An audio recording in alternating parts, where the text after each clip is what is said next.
Tikman natin guys kung totoo nga bang malamig ang halo-halo dito sa Sagada.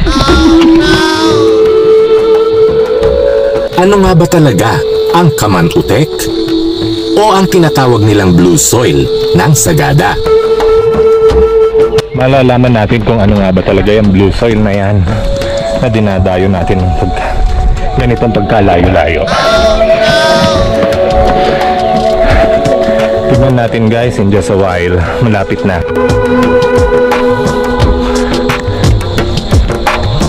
Worth it nga ba itong puntahan? Sa kabila ng mahaba at talaga namang nakakapagod na trekking. Halos parang gustong sumuko ni Greymon 16 dito guys. Pero the show must go on. Stay tuned kayo. Blue soil nga ba talaga? O detergent powder lang mga misis? Well, due to the presence or abundance of copper sulfate within the soil, kaya naman siya nagiging blue. Lalong-lalo na kung nababasa siya guys. At kung bakit, si Kuya Kim na lang siguro ang makakasagot niyan.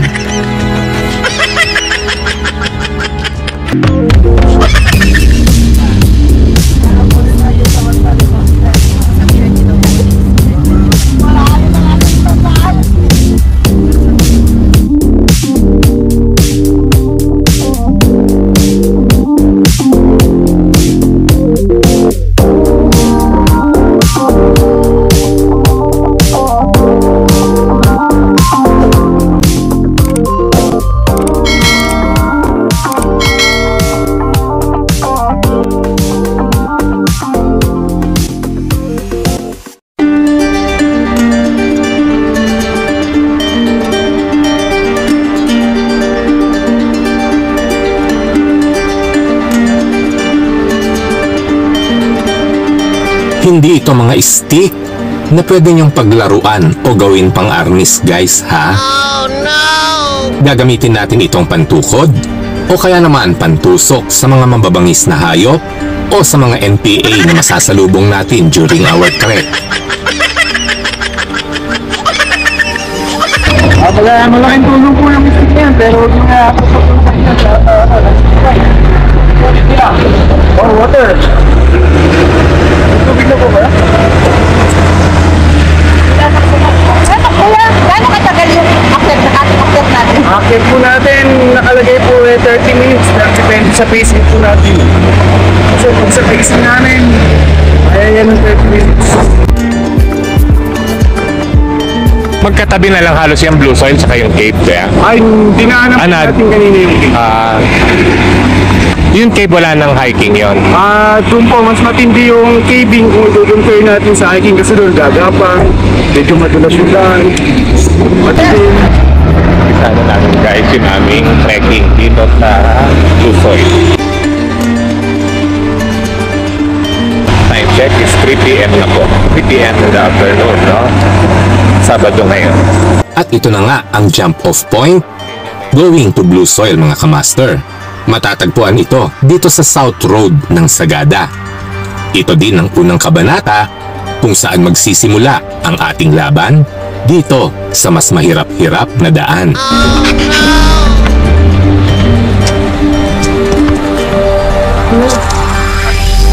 Wala namang aras dito. Meron po. Sa outdoor po tayo eh. Pero friendly naman sila. Ha? Kami friendly. Tapos na mga agat kung hindi natin tatapakan. So, 100% friendly dito tayo? Hindi na po. Hindi na lang tayo maka-encounter ng gano'n. There are two ways to reach this gem of Sagada.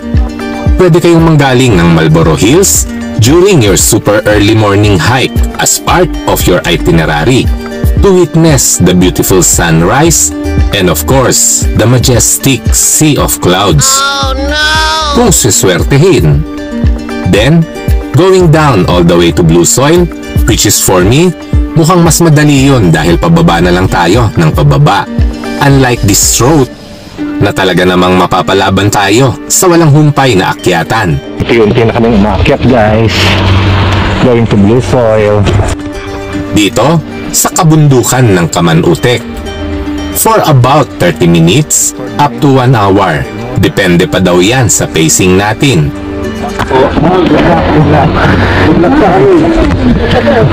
Kumusta? Maganda. Kumusta ang trekking?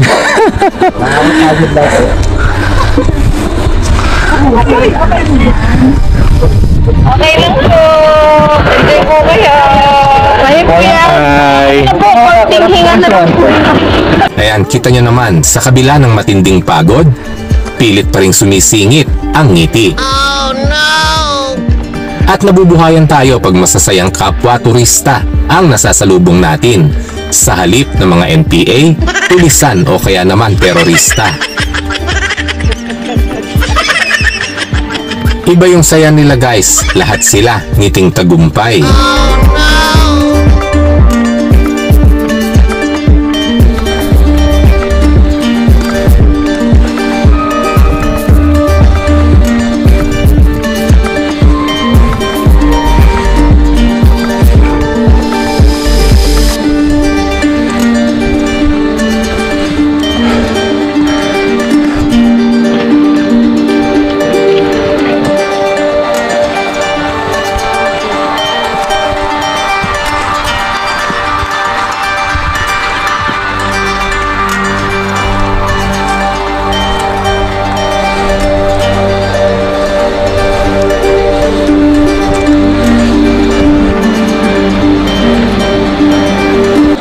Kita nyo naman, tirik na tirik din ang araw guys, kaya't dagdag pahirap yan.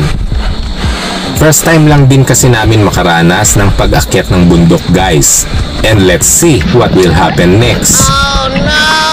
Ang importante, yung experience at yung memories na iiwan sa atin nito.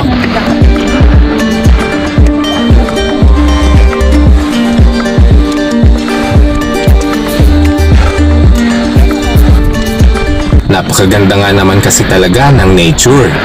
Kailangan mo nga lang talagang dayuhin at paghirapan para naman sa kakaibang experience na inyong mararanasan. Oh, no!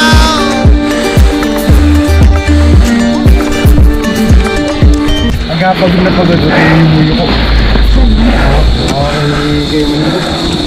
So, if you're planning to visit Sagada in the future, at aakyatin nyo din itong inaakyat ko ngayon, don't forget to bring water with you guys. And as much as possible, magsuot lang kayo ng comfy and light clothes. Huwag na kayong magsuot pa ng kung ano-anong makakapal na panlamig guys, dahil dagdag pa yan sa bigat na papasan ninyo. At isa pa, wala nang kwenta ang lamig dito sa Sagada pagharabasan na sa blue soil ang eksena. Oh, no! Actually, napaka-basic lang po talaga nito guys. Difficulty level, open for beginners. Kita nyo naman, napakalinis at di masukal ang trail. Oh, no! Di lang talaga tayo sanay and manipis lang talaga guys ang oxygen when you are in higher altitude. Gaya ko ngayon guys, mas malakas pa sa ihip ng hangin yung paghingal na nararanasan ko.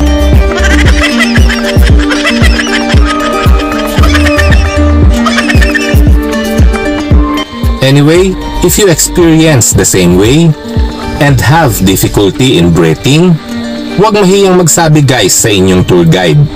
Pwede naman kayong magpahinga dito kahit saglit.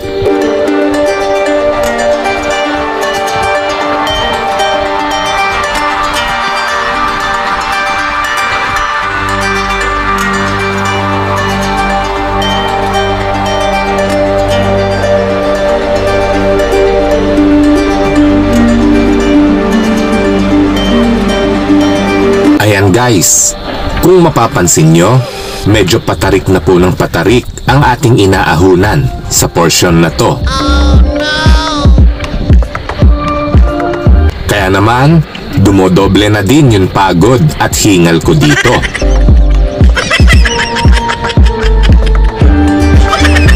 Di lang siguro halata masyado sa video na to kung gaano katarik. Pero kung mararanasan nyo ng personal, malalaman nyo ang tunay na hagupit nito.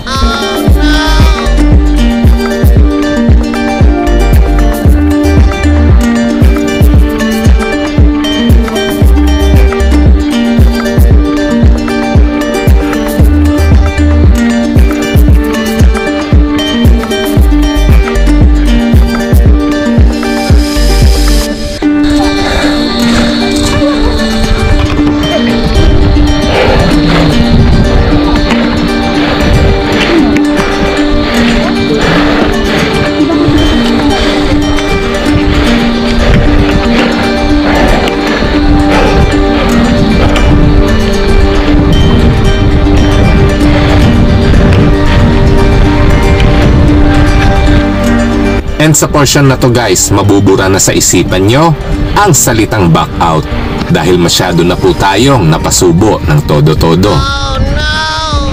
Huli na siguro ang lahat kung magbago man ang isip nyo. Buti na lang kahit papano, may mga nagpapalakas ng loob natin guys. Di ko lang alam kung isinilang lang talaga silang mga bolero.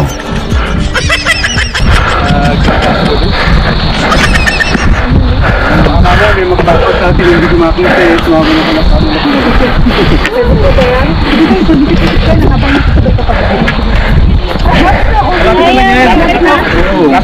Malapit na po. Mga 20 minutes pa. Malapit na po. Hindi na kami magbaback out. Pero ako ng tubig. Dito lang po mahirap. Uy, slipper ka.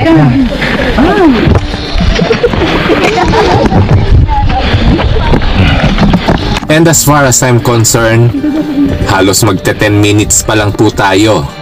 And I'm sure na wala pa tayo halos sa kalahati. Pero ang sinasabi nila guys, malapit na daw. Anyway, salamat sa inyo mga idol. Kahit papano napapaniwala nyo ako at nababawasan na din yung pag-overthink ko. Kaya naman, tuloy-tuloy lang po tayo. At ito na guys, ito na yung spot na pwede tayong magpahinga, umupo saglit, uminom at mag-refresh. May mga halo-halo o buko drinks na mabibili dito. And for sure, mauunawaan nyo na siguro yung presyo dahil di biro ang pinagdaanan ng mga paninda nila para makarating lang sa lugar na to. Ganun din sa inyo ang tubig? Yes, ma'am. Ang dalatok sa kami ba? Sa pagkapatid parehas din po sa akin, ma'am. Sa Ilocano. Ganun din? Yung sa Kapampangan, ganun din.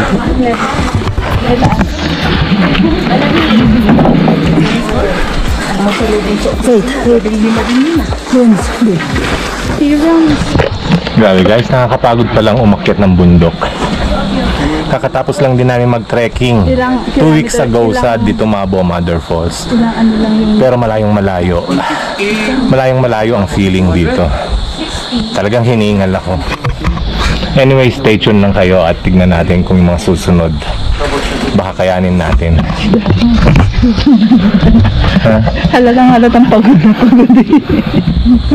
Ayun yung may water silang gano'n no, tsaka ano. Huwag na yung buko na. Pahinga muna tayo dito sa gitna. Ayan, may mga bilihan dito ng Wala lang yung buko na refreshment.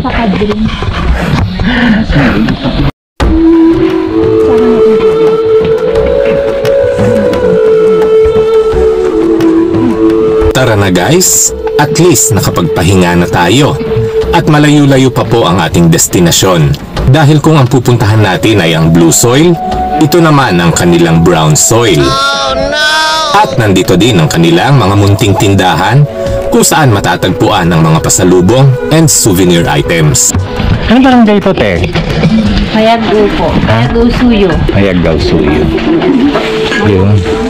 And take off na ulit tayo guys. Dito po tayo sa Barangay Suyo. Isang payapa at kaaya-ayang barangay dito sa Sagada Mountain Province.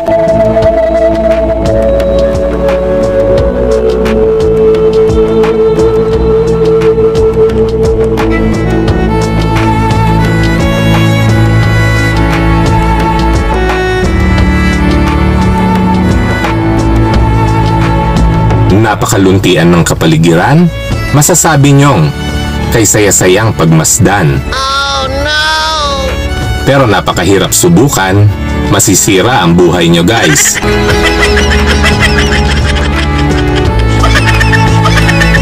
Anyway, just kidding.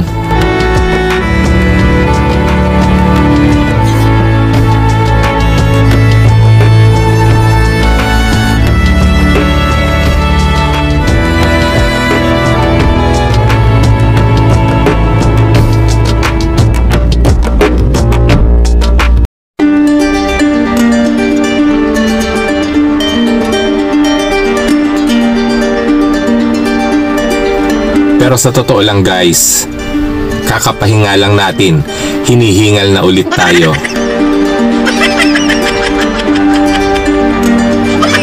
Super thin kasi talaga ng oxygen dito. Natutokso na tayong mag-back out mga kamaster.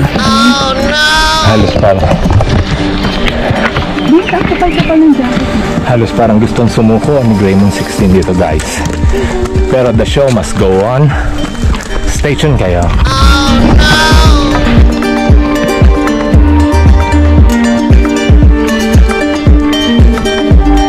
Pero tutuloy at tatapusin natin to dahil napakagandang training at preparation din nito para sa mga susunod pang adventure natin dito sa Cordillera Region.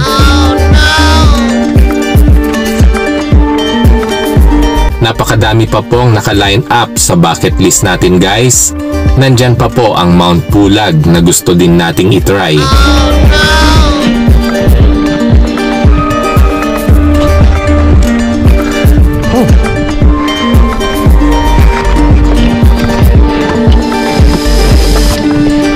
Malalaman natin kung ano nga ba talaga yung blue soil na yan na dinadayo natin ng ganitong pagkalayo-layo. Tignan natin guys in just a while. Malapit na.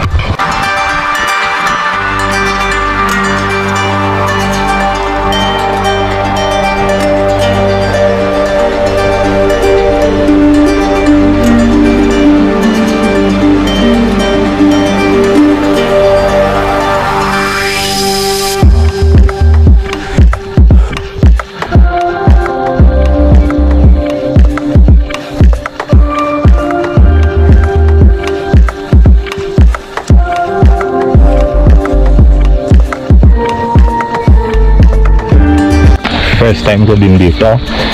Malalaman natin kung worthy yung experience.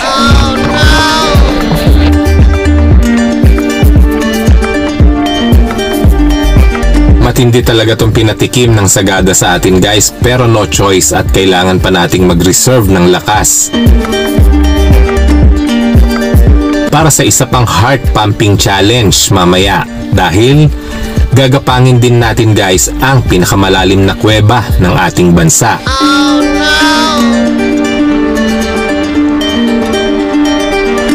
Ito'y walang iba kundi ang Sumaging Cave. Ang back-to-back pahirap guys. Right after this blue soil trek natin.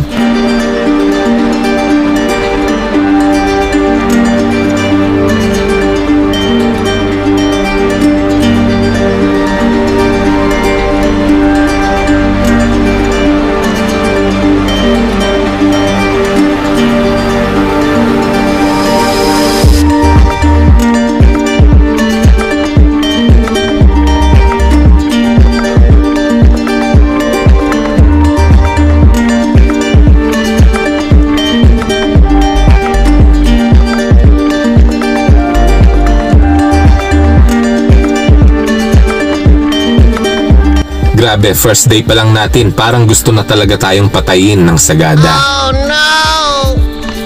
Tirik na tirik pa talaga ang araw. Expose na expose tayo dito. Time check, 3:25. And 25 minutes na po tayong nagsasakripisyo guys.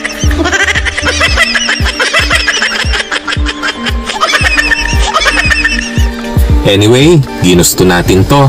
Wala naman pumipilit sa atin dito, kaya't stay tuned lang kayo para makita nyo kung sakaling magpo-collapse po ako. Pawis all over my face guys. Ito ang pinakamatinding episode ng Grayman 16. Talagang naligo na tayo ng pawis, guys.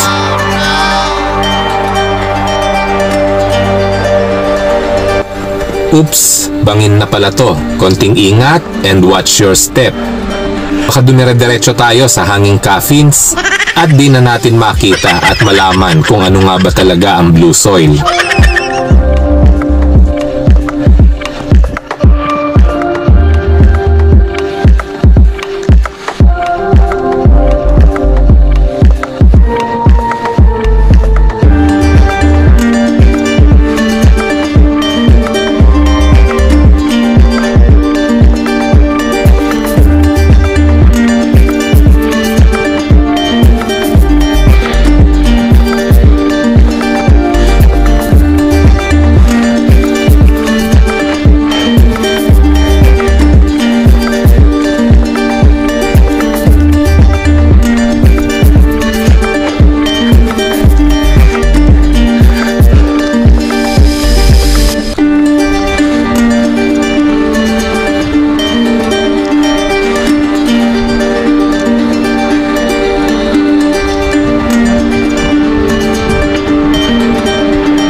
At ito na po guys, yung mga kaibigan pa nating mga turista na mistulang kakaligtas lang din sa matinding trahedya.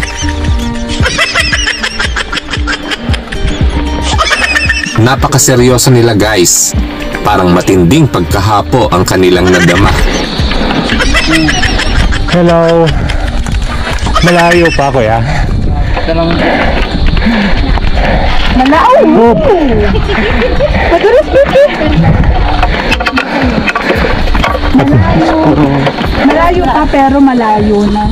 Magpapunta lang mahirap. Pababa, okay. Kaya mo yan. Kaya mo yung dalawang makapunta. Napakalungkot at ang tatamlay po nila. Anyway, shout out sa inyo mga idol.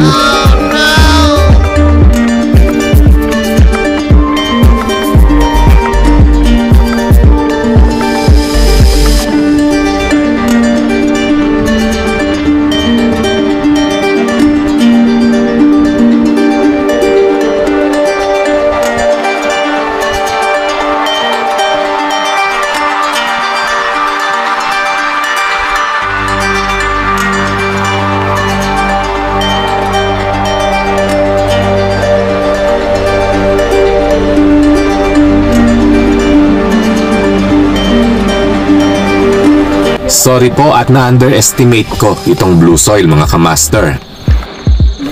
Ang 1 kilometer stretch trekking na akala ko ganun-ganun lang kadali. Oh no!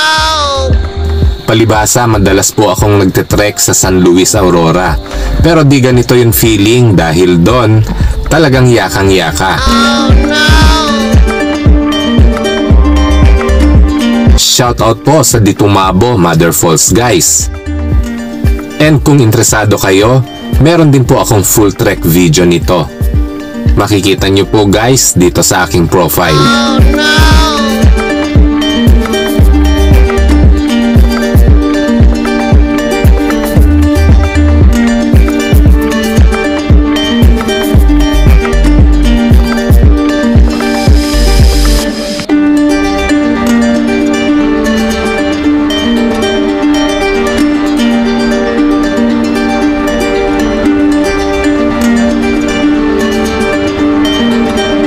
Ang ganda po talaga ng mga pine trees dito guys, lalo na sa personal. Oh, no!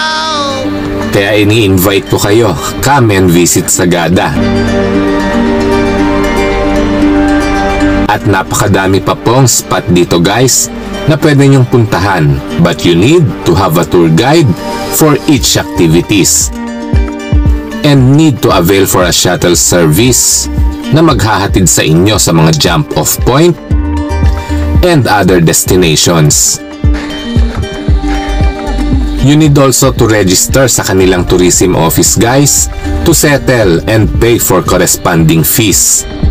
Anyway, tulong na din natin ito sa pangangalaga ng kalikasan dito and sa pag-usbong ng kanilang turismo. Makikita nyo naman guys, napakalinis at napakaayos ng lugar na to. Oh no! Anyway, please watch na lang for my full Sagada episode. And I'll just put the link on my description below para naman may guide kayo sa upcoming Sagada getaway nyo.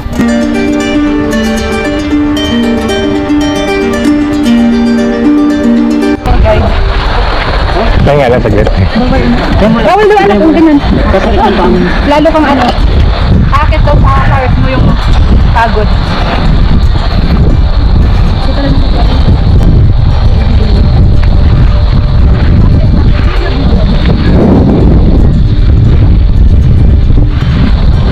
Isang kilo na yan. Pwede na kapang sa munggo. Ano kinukuha niyo kuya? Mushroom po. Ano na? Isang kilo na siya.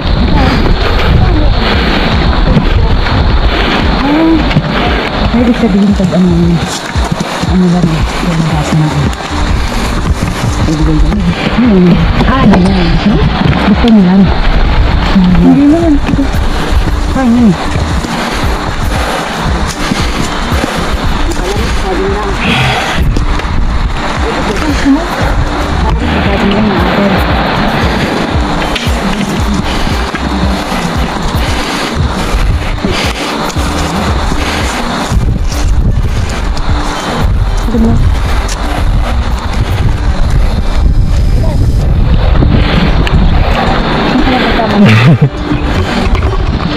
Ano si ate mga gawin? Ayan, napagod na guys yung panganay ko. Kahit pala bata, talagang bumibigay sa tindi ng mga trekking dito. 3 times ko na po siyang kasama mag-trek sa Aurora guys, pero walang ganitong eksena kaming nadama.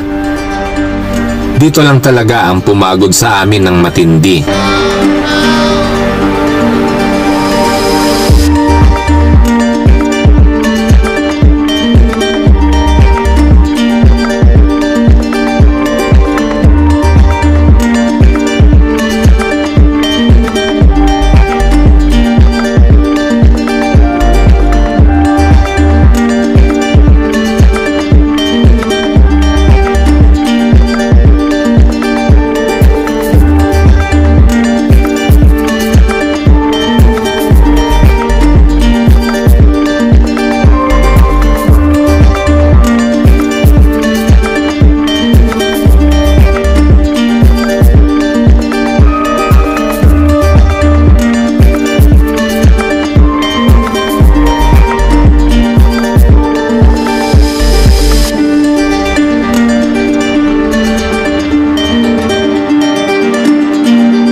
Grabe guys, para na akong lasing dito na susuray-suray. Ang tindi mo pala, Sagada. Dito ko lang naranasan gumapang ng ganito. Pero don't worry, dahil pakiramdam ko malapit-lapit na tayo guys.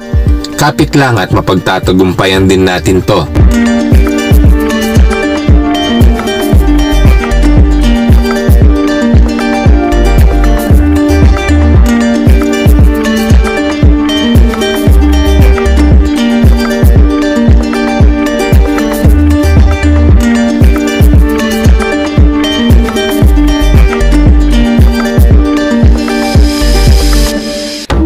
I-enjoy nyo na lang yung magandang scenery at mga naglalakihang pine trees.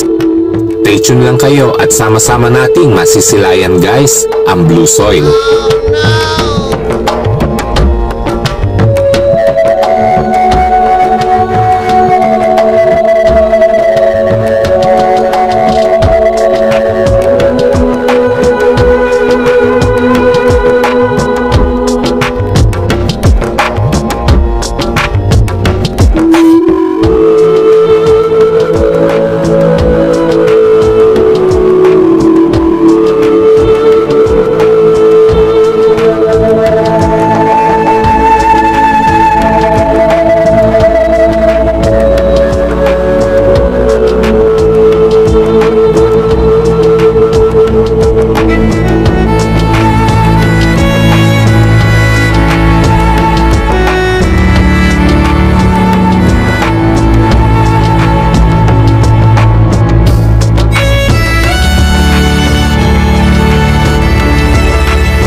Malapit na daw guys, totoo na to.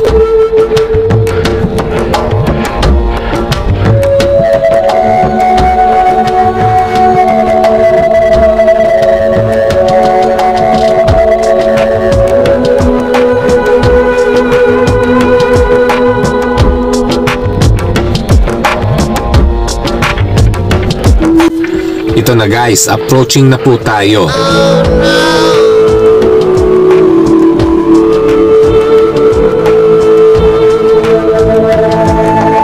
Welcome to Kaman Utek o Blue Soil ng Sagada.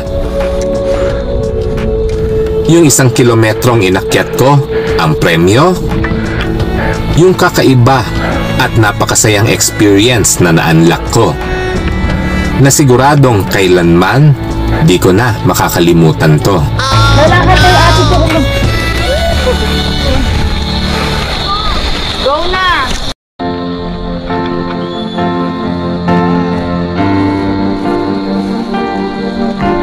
Ito pala yung Blue Soil guys, dito sa Sagada.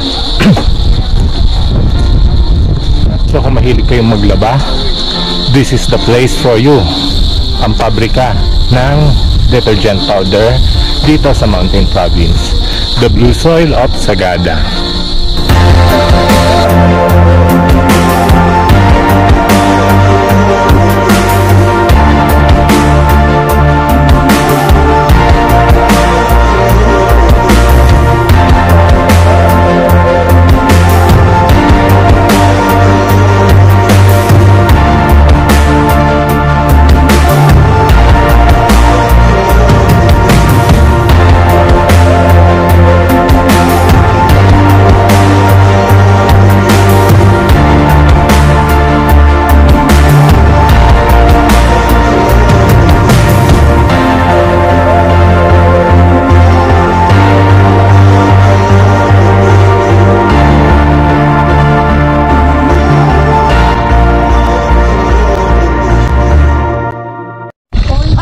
Kuya, anong ibig sabihin nun? Kamanotag means para siyang utak. Para siyang utak? Bakit? Boy, Ivan, bakit daw parang utak? Yung style niya kasi siya para siyang parang yung ng utak mismo. Pero kanya na, it's couple yan. Ay, Ilocano word yan, kuya? Igorot word? Ang igorot sa Ilocano? Iba. Ilocano, iba yung igorot. Salita namin. Actually, wala naman talagang ibang makikita dito sa Blue Soil o Kaman Utek, guys, kundi ang mga munting tindahan for our light snack. Gusto mong kumain na? Ayun, fresh buko, may fresh buko doon. Pwede siya doon. Dito, sa lilim. Yan o. Yung sa nagtitinda ng buko doon. Doon, malilim doon. Mainit. Meron din ditong mga cold drinks gaya ng fresh buko and halo-halo na tamang-tama para ma-refresh tayo sa isang napakahaba at talaga namang nakakapagod na trekking. Ito yung kanilang mga light snack dito. Medyo limited lang ang choices. Ano to kuya? Ay, hotdog to kuya? Bread roll po. Bread roll. Magkano? 40 po yung bread roll po. Di ba yung tipin? Ay, dynamite. Ate Faith, ano sa fresh buko halo-halo? Ha? Kung magkano halo-halo? Sige nga. Dalawa. Matikman namin yung Sagada flavor. Special halo-halo Sagada.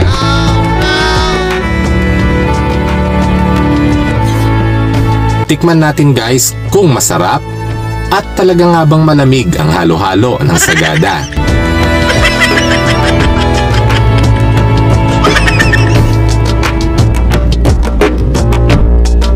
And bukod sa pagmemerienda, ano pa nga ba ang pwede nyong gawin maliban sa pagpapapicture at pag-aura sa Blue Soil? Ang manguha ng mushroom? Yan yung piniprito? Ito yung sinasabawan. Ay, luluto mo mamaya? Luluto. Matik na. Ang hirap din pala hugutin. Nadurog.